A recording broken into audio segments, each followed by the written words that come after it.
السلام عليكم ورحمة الله وبركاته. دعوتك كنا جالة موكبجامو صبر زينة ودفنو وقتها منوكا كبدا دعوتك كنا كوبيكا موكا غويا هرا اوديسا غم تشيسا هتوجرا غم براتين سيمنا يوكان ديم سيمومي منسترا غربي علاتي غوداجو مالف كجرو نموني دويا دغرا غرا كاسا جرتني موميچ منسترا بيوتا اوروبا غربي تورباتي تك ايمالو غبافامي جرا بيوتا توربان كان كيسا فرنسان اسي تك Itoophiyaan sochii ulaa galaanaa argachuudhaaf godhaa jirtu karaa ajaa'ibsiisaa dippiloomatiin qophiisii itti fuftee jirti. Gama biraatiin odeeffannoon biraa qabsoon keessan lafan banne uummanni Oromoo bal'aan warroonni akkasuma amantii Ortodoksii, Musliima, Kiristaana osoo hin jenne tokkummaadhaan qabsaa'uu keessan ni yaadattanii kunis waa'ee amantii Ortodoksiitiin wal qabatee jechuudha.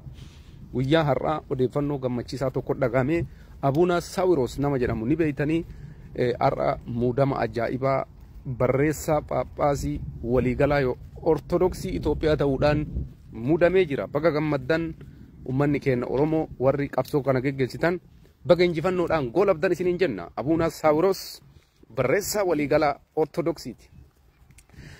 Gama biraatiin daawwattoota keenya odeeffannoon biraa kan isin ammoo dhaga'uu qabdanittis qophaa'uu qabdan.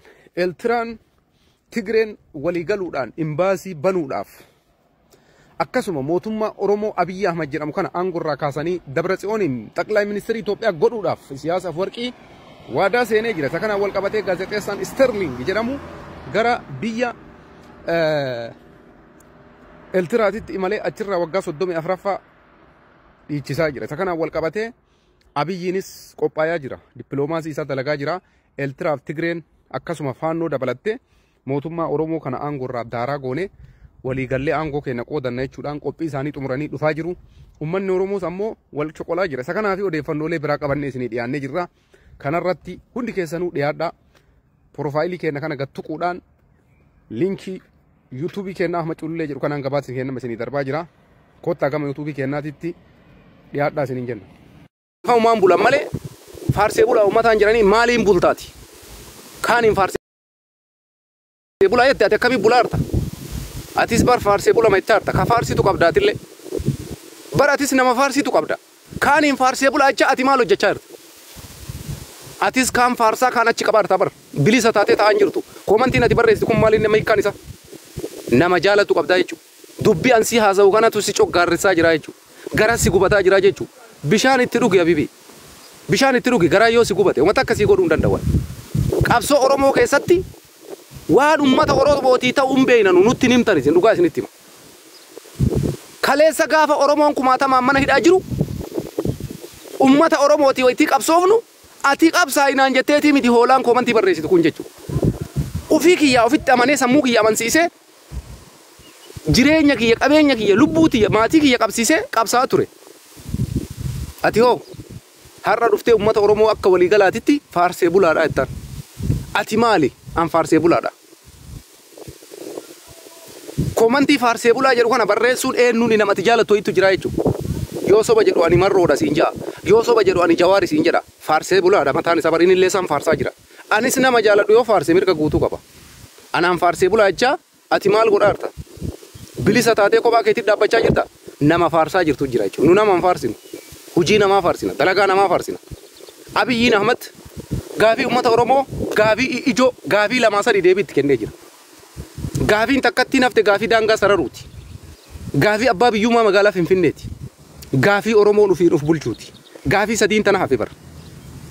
Si galtee dubbiin gaafiin Oromoo gaafii ijoo gaafiin amantii deebii argattee jirti. Gaafii amantii ogguu jennu amantii lamaan irraayyuu jechuudha. Gama amantii musliimaatiinis ummanni musliimaa nama jaalatu bakka buufatee ufii isaatiif hoogganaa jira.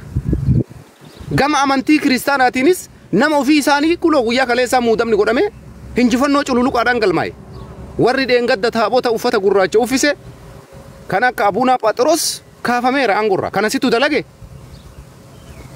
Kanasitu godhe. Ati afaaniin waa barreessuun alatti bu'aa biraan qabdan.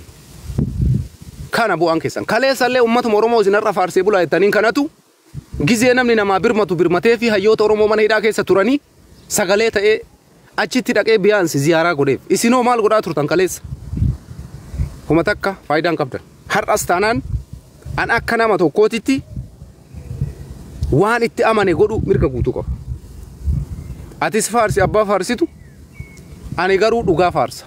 Dhugaa deeggara. Dhugaa deeggara siin jaabar. Jaalattee jibbitee itti liqimsi. Yoo sitti toluu baate ammoo tushaa fannifadhu uffanni si mukarra bayi. Nuti warra akkana likkitee san isinitti himu beekta.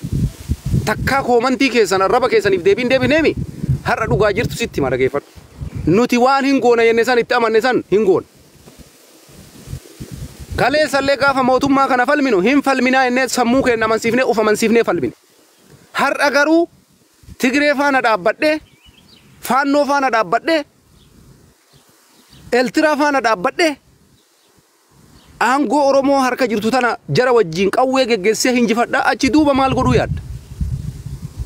Kaatee akkuma beeytu koola galtummaa gaafachuudha baqattee biyya keessaa baate bu'aan hin jiru jechuudha. Uummanni Oromoo warra koomantii dhiisaa ofirra dhugaa laala. Jaalattanii jibbitanii mootummaan kun har'a waggaa 7 dabre kana keessatti waan gaariis waan badees dalagee jira. Kana ka dalage harka kennaa waan tokko godhuu dandeenya harka kennaa waa balleessuu dandeenya. Gatii kanaaf jecha warri lafarra jirtan ijaarama. Warri lafarra jirtan hidhadha. Warri lafarra jirtan leenjii gahaa fudhadha. Dhiisaa warra miidiyaa. Warra miidiyaa faarsee bulaa gowwaa maal jedhu kana itti dhiisaa kunniin koomantii kana olitti bu'aan isaanii hin jiru. Dhugaa isinitti hima. Jarri wanti isaan beekan takkattiin nama arrabsu faarsee bulaan akka jaraa hin jiru. Warra faarsee bulaa namaan jiru kana jechuudha. Faarsee bulaan akka jaraa hin jiru. Waanuma qabsoollee hin beekan, hiikkaa qabsoollee hin beekan. Qabsoon tokko hiikkaa qaba bar. Uummanni Oromoo yoo falme maal argata? Mootummaa kana yoo buqqise maal argata? Namni inni wajjin qabsaa'aa jiru kun Oromoodhaa maal yaada? Tigreen Oromoodhaa pilaanii maalii qabdi? Amaarri Oromoodhaa pilaanii maalii qaba? Eeltiraan Oromoodhaa pilaanii maalii qaba har'a? Kana pilaanii godhuu qabda. Oromiyaan dachii badhaatuudha. Sini gala yeroo tokko maaltu na dhagama beekta? Itoophiyaa santu addaan ciccita malee dhugaa isinitti hima. Itoophiyaa santu addaan ciccita malee deebitee Tigreen amma booda isin bulchuun qabdu uummanni Oromoo dhageeffadha. Itoophiyaa santu citee gara biritti deema malee deebi'ee Amaarri nu bulchuun qabu. Amaarri jechuun Amaaraa fi Tigreen deebi'ee nu bulchuun qabu. Kanaaf jecha uummanni Oromoo propagaandaa olola miidiyaa naamina dhiistanii gara fuulduraatitti lafarratti ijaaramtanii qabsoo keessan geggeessaa xilaata isinit dhufe firraa ittisuu